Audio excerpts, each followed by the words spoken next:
నారాయణపురం అనే చిన్న village west గోదావరిలో ఉంది. అక్కడ చాలా ట్రెడిషనల్ ఫ్యామిలీ నుంచి నేను వచ్చాను.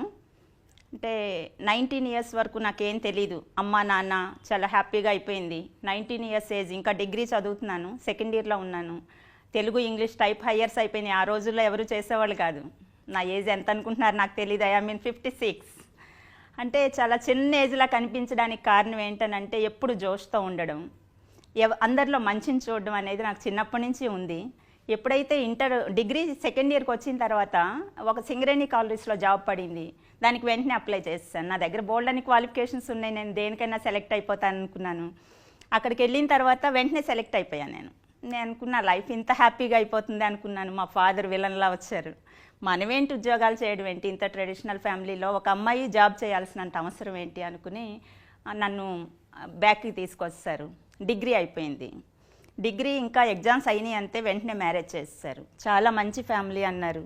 నేను చాలా డ్రీమ్స్లో ఉన్నాను. అబ్బా ఇక్కడ చూస్తే ఎంత హ్యాపీగా ఉన్నాను, అక్కడికి వెళ్తున్నాను ఇంకెంత హ్యాపీగా ఉంటాను.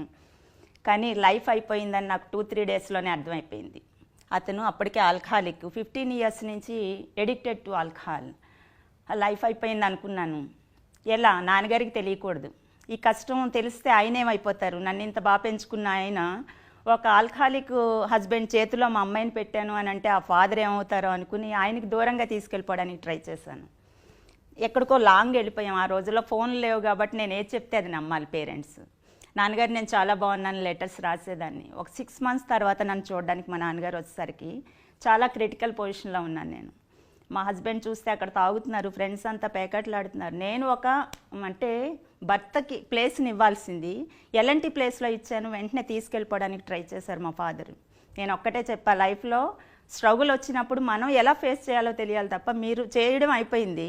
ఇప్పటి నుంచి నేను ఎలా అవుతాను అనేది నా ఇష్టం మీద ఆధారపడి ఉంటుంది. ఎడ్యుకేషనల్ క్వాలిఫికేషన్ అయిపోయింది, టెక్నికల్ క్వాలిఫికేషన్స్ అన్నీ చేతిలో ఉన్నాయి. హాబీగా ఒక టైలరింగ్ కూడా నేర్చుకోవడం జరిగింది నేను మ్యారేజ్కి ముందే.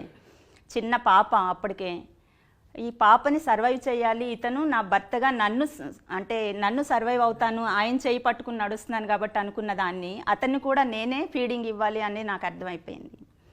నేను చిన్న చిన్న జాబులు చేయడం, టైలరింగులు చేసుకోవడం, బయటికి వెళ్తే పాపను చూసేవాళ్ళు ఉండరు. కొన్ని రోజులు అనుకున్నా తాగకుండా నేర్పేయాలి, తన్ని ఎడిక్షన్ నుంచి బయటికి లాగాలని ట్రై చేశాను. తర్వాత ఏమనుకున్నాను, అతను తాగినా పర్లేదు ఇంటికి వస్తే చాలు అనుకునే రోజులు వచ్చేసినాయి. ఎక్కడ పడిపోతాడో తెలియదు. అతన్ని వెతుక్కుంటూ రోడ్ల మీద తిరిగినప్పుడు చూసే చూపులు కానీ అవన్నీ నేను సొసైటీలో చాలా స్ట్రగుల్ అయ్యాను. అందరినీ నేను అవాయిడ్ చేయడానికి లేదు. ఎందుకంటే అతను అవసరం, రేపు రొద్దున నాకు రావచ్చు. నా హస్బెండ్ని తీసుకురావాలంటే ఇంకొక మగోడు కావాలి, పట్టుకోవాలి. అతన్ని గట్టిగా రిజెక్ట్ చేయడానికి ఉండేది కాదు. చాలా స్ట్రగుల్ అవుతూ లైఫ్ని లీడ్ చేస్తున్నాను. అలా పాప 8th క్లాస్ 9th క్లాస్కి వచ్చి she is very brilliant student. ఆ అమ్మాయికి national and international award in drawing competitions. అంటే మంచి వైఫ్గా లేను కాబట్టి మంచి మదర్గా ఎలా ఉండాలి, నేను పూర్తిగా డెడికేట్ టు మై డాటర్ అనమాట. అమ్మాయి చాలా బాగా చదివేది. ఆ drawing and international and national వచ్చేసిన అవార్డ్స్ వచ్చినాయి. ఆ అమ్మాయికి ఫారిన్ లాంగ్వేజ్ కూడా నేర్పించాను. బెస్ట్ మదర్గా బాగానే ఉంది అనుకునే టైంలో ఆయనకి పెరాలసిస్ రావడం జరిగింది. పాప 10th క్లాస్ చదువుతుంది. వెరీ క్రూషియల్ పీరియడ్ పాపకి.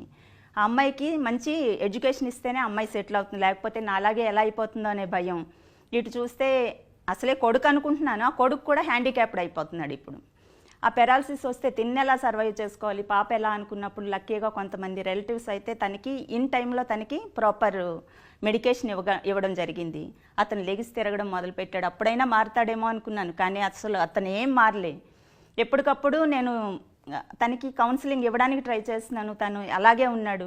నేను వదిలేసా. ఇంకా పాపని ఎలా బయటికి తీసుకురావాలి, అదొక్కటే ఎయిమ్, నా గోల్ ఒక్కటే పెట్టుకున్నాను అంతే. అయిపోయింది, ఇంటర్ అయిపోయింది, ఇంజనీరింగ్ అయిపోయింది, ఫారిన్ లాంగ్వేజ్ చేయించాను. అమ్మాయి సెంట్రల్ గవర్నమెంట్ జాబ్ వచ్చేసింది. మదర్గా చాలా హ్యాపీగా ఉన్నాను. ఆ టైంలో మా హస్బెండ్ కూడా ఎక్స్పైర్డ్ అనమాట. అంటే అంత ఆల్కహాల్ తాగిన మనిషి లాస్ట్లో ఆర్గాన్స్ అన్నీ పోతాయి. ఆ బాధ ఎలా ఉంటుందో అన్నది నేను చూశాను. నా దగ్గర ఫోన్ ఉండుంటే అప్పట్లో రికార్డ్ చేసి ఉండేదాన్ని. చాలామంది ఆల్కహాలిక్స్ని మార్చేయాలనే కసి ఉండేది నాలో. అంటే చాలా స్ట్రాంగ్గా ఉన్నాను కాబట్టి నేను సర్వైవ్ అవ్వగలిగాను. అదే ఒక మాదిరి లేడీ అయితే ఎప్పుడో సూసైడ్ చేసుకునేది. ఆ పిల్లల పరిస్థితి ఏమవుతుంది, ఆ పేరెంట్స్ అంత బాగా పెంచుకున్న పేరెంట్స్ ఏమవుతారు. నేను చావాల్సిన అవసరం లేదు. లక్కీగా నా పేరు పెట్టడమే నా పేరెంట్స్ విజయలక్ష్మి అని పెట్టారు. నా పేరులోనే విజయం ఉంది, లక్ష్మి ఉంది అనుకున్నాను. చాలా ధైర్యంగా లైఫ్ని స్టార్ట్ చేశాను. ఈయన పోయిన తర్వాత ఏడవడానికి కూడా ఏం లేదు. అప్పటి వరకు కొడుకుగా చూసుకున్నాను, అడాప్ట్ చేసుకున్నాను. కొడుకు అని మైండ్కి నేను అడాప్ట్ చేసుకున్నాను కాబట్టి చాలా లాస్ట్ మినిట్లో కూడా మా ఫాదర్ వాళ్ళు ఆయనకి సర్వీస్ చేయడానికి ఒప్పుకోలేదు. కానీ ఒకసారి నా కొడుకు అనుకున్న తర్వాత అతన్ని లాస్ట్ మినిట్ వరకు నేను చెయ్యొదలేదు.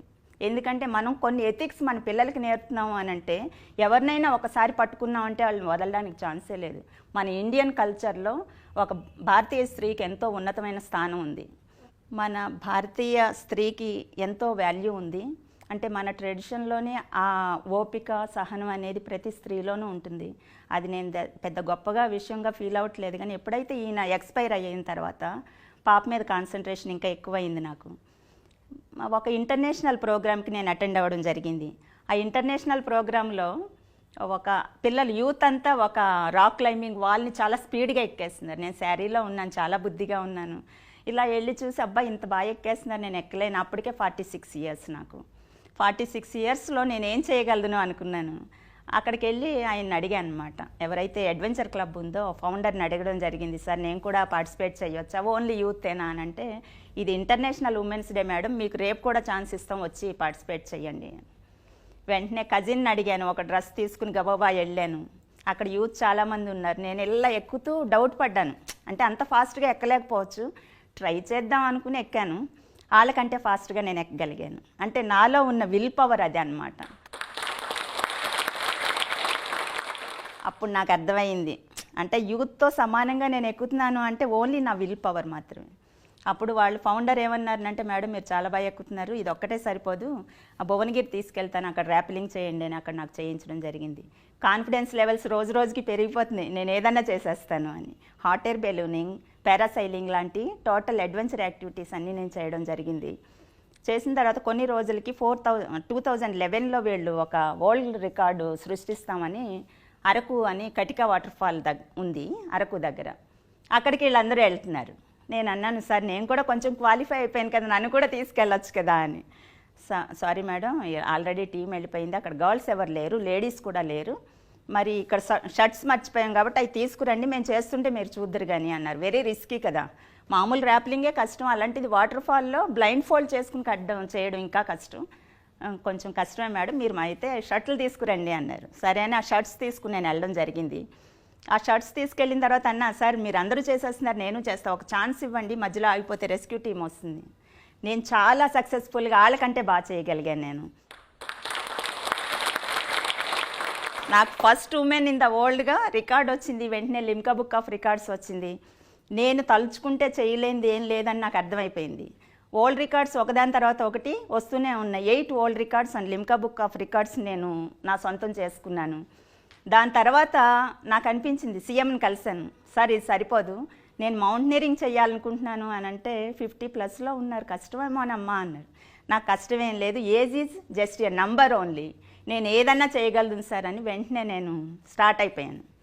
మౌంటైనరింగ్ ఒక టీముని రెడీ చేసుకుని నేను లీడ్ చేసి హిమాచల్ ప్రదేశ్ అని అక్కడికి తీసుకుని వెళ్ళి అక్కడ ఒక అన్నోన్ పీక్కి అమరావతి అని పేరు పెట్టడం జరిగింది.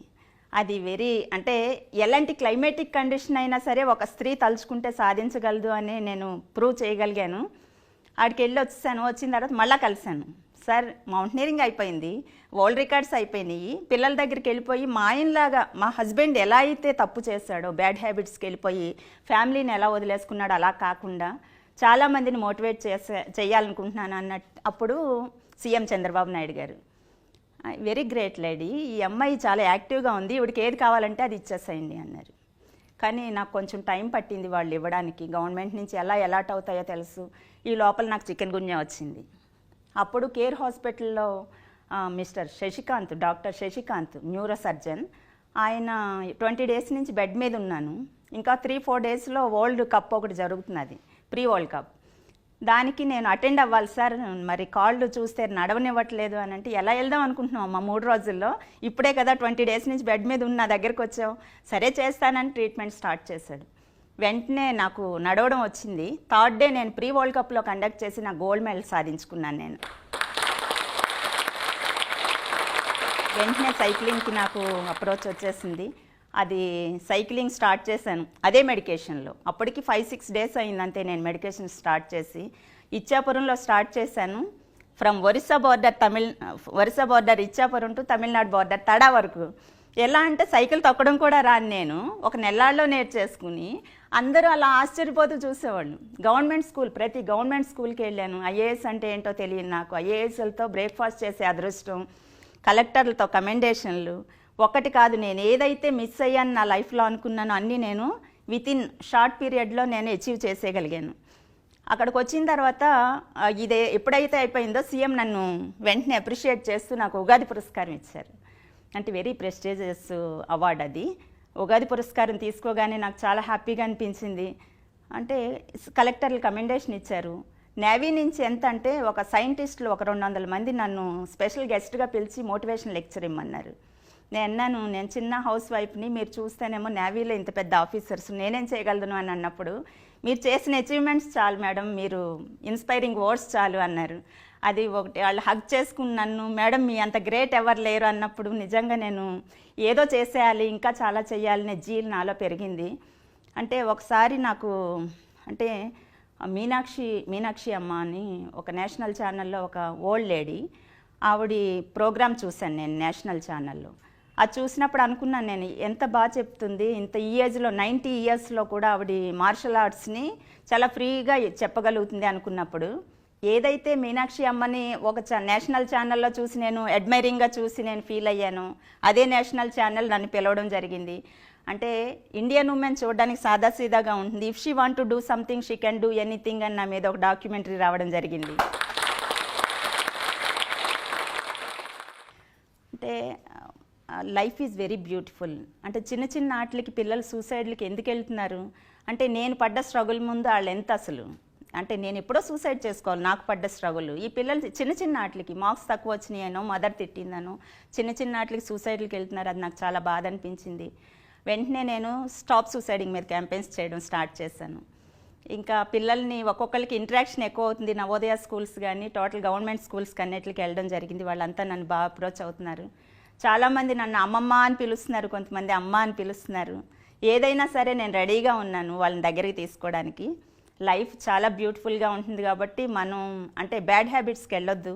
మనల్ని నమ్ముకున్న వాళ్ళకి ఎలాంటి అన్యాయం చేయకుండా, మనం అంటే మ్యారేజ్ చేసుకోకుండా ఉంటే బాగుంటుంది. నిజంగా మా అత్తగారు ఆలోచించి, అయ్యో అబ్బాయి ఎలాగో చెడిపోయాడు, ఇంకో అమ్మాయి జీవితం నాశనం చేయకూడదని ఆ రోజున ఆవిడ అనుకుని ఉంటే బాగుండేది. కానీ నిజంగా నేను అనుకుంటా, నా గురువు అన్నీ కూడా నా హస్బెండే. ఆయనే కనుక అంత స్ట్రగుల్ ఇవ్వకపోతే ఇంత స్ట్రాంగ్గా నేను అవ్వలేకపోదునేమో కదా. అది నేను చాలా ప్రౌడ్గా ఫీల్ అవుతున్నాను. మా హస్బెండే నాకు గురువు, ఆయన వల్లే నేను ఇంత స్ట్రాంగ్గా ఉన్నాను. ఇన్ని వరల్డ్ రికార్డ్స్ వచ్చినాయి, లిమ్కా బుక్ రికార్డ్స్ వచ్చినాయి. ఇంకా నేను I'm planning to go 4000 kilometers from AP to Delhi also. అది ఇప్పుడు కాదు, ఇప్పుడు ఇంకా 56లోనే ఉన్నాను. ఇంకా 4 years పోయిన తర్వాత 60th బర్త్డేలో ఒక అమ్మమ్మగా చేస్తాను. యూత్కి మీరేమి చేయలేదని మీరు నీరసపడొద్దు. మనం లక్ని నమ్ముకుంటే రాదు. మనం ఏదైనా మనకు గోల్ ఉంటే కనుక మనం పరుగు పెట్టాలి తప్ప రిలాక్స్ అయితే కనుక మనం ఏమీ చేయలేము. కంపల్సరీ మీరు ఒక గోల్ పెట్టుకుంటే దాన్ని రీచ్ అయ్యే వరకు కూడా don't give up and rest లేకుండా పరిగెడుతూనే ఉండాలి. ఒక అమ్మమ్మగా కాదు, నేను కూడా యూతే అనుకుంటున్నా. అంటే inner age is most important than outer age. ఇంత మంచి ఆపర్చునిటీని ఇచ్చిన జోష్ టాక్కి థ్యాంక్ యూ సో మచ్. ఈ వీడియో పైన మీ అభిప్రాయాన్ని కింద కామెంట్స్ రూపంలో మాకు తెలియచేయండి. అలాగే ఈ వీడియోని మీ స్నేహితులకు మరియు కుటుంబ సభ్యులకు షేర్ చేయండి.